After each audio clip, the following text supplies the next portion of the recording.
Assalomu alaykum, Farg'onali bog'bon kanalini kuzatuvchi obunachilar. Mana xudo xolasa akalarimiz, assalomu alaykum. Sirdaryodan kelishibdi.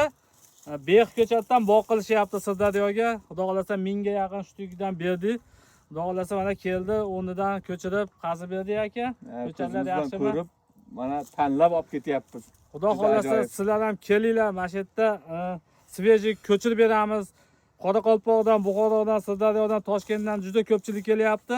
Sababi ko'chatda adasilsa 3 yil, 4 yilda umri o'tadi, yerda vaqti o'zini umri o'tadi odamni. Sababi bu navda oqtadi, navda qilaman, mana shu navdan degan odam kelib o'rnidan svejiy ko'chirib olib ketish kerak. O'shanda sotlar 100 ga 100 qilgan bog'lari kafolatlangan chiqadi. Do'stlar, sizlar ham erinmasdan kelinglar. Mana shu poliyamiz 1,5 gektar yer maydonida. Xudo xolasa ko'chatlarimiz hali bor. Aka, xush kelibsizlar. Sirdaryoga bog' bo'lsa, bergan pullaringga rozi bo'lasizlar. Sog' bo'lasizlar.